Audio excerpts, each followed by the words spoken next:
Assalamualaikum warahmatullahi wabarakatuh. Perkenalkan, kami dari kelompok 5 yang beranggotakan saya Sukma Vega Ferinda Singka dengan NIM belakang 186. Saya Risma Nurjaningrum dengan NIM belakang 183. Saya Siti Nur Farida dengan NIM belakang 185. Saya Salihat Nur Anissa dengan NIM belakang 187. Saya Yuanisa Fitla Hidayat dengan NIM belakang 190. Di sini kami akan membacakan puisi yang berjudul Orang Biasa karya W.S. Rendra. Tujuan pembacaan puisi ini untuk memenuhi tugas mata kuliah Apresiasi Sastra yang diampu oleh Bapak Dr. Hendratno M. Pung. Selamat menyaksikan.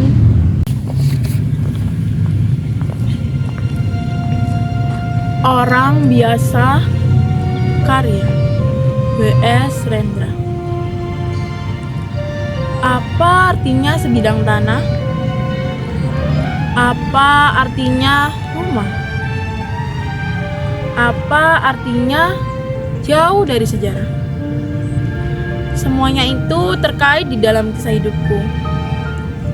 Setelah pensiun sebagai guru SD di Rangkas Bitung, aku menetap di sini, sebuah desa kecil di pinggir kota itu. Untung aku dulu sempat membeli tanah ini. Memang murah, tetapi cocok dengan gaji guru. 20 kali 70 meter memanjang ke belakang, dengan pagar batu kali separuh badan.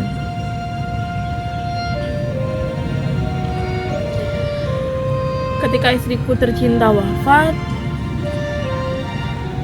aku makamkan ia di kebun belakang, di bawah pohon gandaria. Di malam musim kemarau, angin sangat berharga. Langit berdandan dengan beribu-ribu intan. Ada suara-suara serangga malam. Ada suara anak-anak belajar mengaji. Kami termenung dan terpesona, aku dan Gandaria. Dekat setelah aku pensiun, tanahku jadi korban pembangunan. Tinggal 20 kali 30 meter akibat proyek jalan raya. Hilanglah pohon-pohon nangka, bahkan rumah juga dibongkar. Tinggal tanah 600 meter persegi, pagar batu kali separuh badan, rumpun bunga kana, kuburan istriku dan Gandaria. Uang ganti rugi aku berikan kepada putra bungsuku untuk belajar ke Jogja. Sekarang ia pembantu rektor di Gajah Mada. Putraku yang pertama seorang kesatria, pangkatnya jenderal, jabatannya panglima. Anakku yang kedua wanita, kawin dengan bankir Jepang, tinggal di Osaka. Putraku yang bungsu tidak banyak bicara. Ia terlalu mengerti sifat ayahnya. Tetapi kedua anakku yang lain banyak bicara karena tak paham dan juga tak tega. Kenapa sisa tanah tidak dijual saja dan ayah tinggal bersama kami?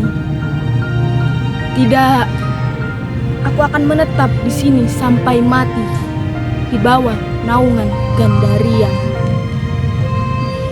Apakah aku bertahan karena kuburan almarhum istriku?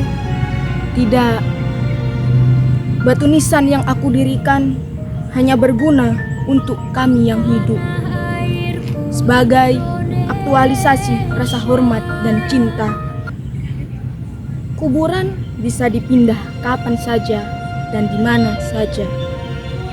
Di akhirat, di mana istriku berada, suatu kuburan tak ada maknanya. karena ikatan. Kepada tanah tumpah darah, tentu tidak. Aku lahir di Sengon, Yogyakarta. Setelah tamat sekolah guru bawah, aku hanya punya satu lowongan, tanpa lain pilihan. Sebuah sekolah dasar di Rangkas, Belitung. Barangkali ada ikatan sejarah? Tentu tidak. Di zaman revolusi kemerdekaan, meskipun aku masih sangat muda, aku di Merapen ikut bergerilya melawan imperialis Inggris dan Belanda. Tidak. Di Rangkas Bitung, aku tak pernah terlibat dalam sejarah besar. Aku hanya mengajar di sekolah dasar sampai pensiun. Dan tanahku terpotong gara-gara pembangunan jalan raya. Jelas, ini bukan sejarah nasional maupun internasional. Putriku bertanya, apakah ayah benar mencintai Rangkas Bitung? Ya, dengan tegas ya. Tetapi tempat macam apa ini? Cuma Rangkas Bitung, tak sebanding dengan Osaka. Dan saya cuma manusia, cuma guru SD, sudah pensiun pula. Jangan berkata cuma.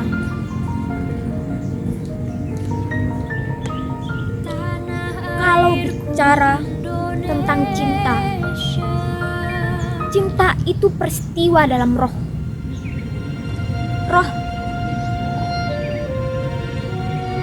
Bagaimana bisa dijelaskan dengan akal? Kita hanya bisa melukiskan bayangannya yang ragamnya berlaksa-laksa. Peristiwa dalam roh tak bisa dijelaskan. Ia hanya bisa dialami. Apakah kami bisa mengalami pengalaman rohku? Ya, memang. Rohku mencinta Rangkas Bitung dan Gandaria. Gandaria. Bahkan bukan aku yang menanamnya.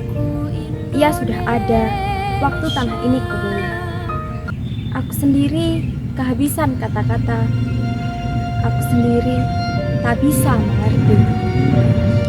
Aku, Rangkas Bitung, Gandaria, jadi.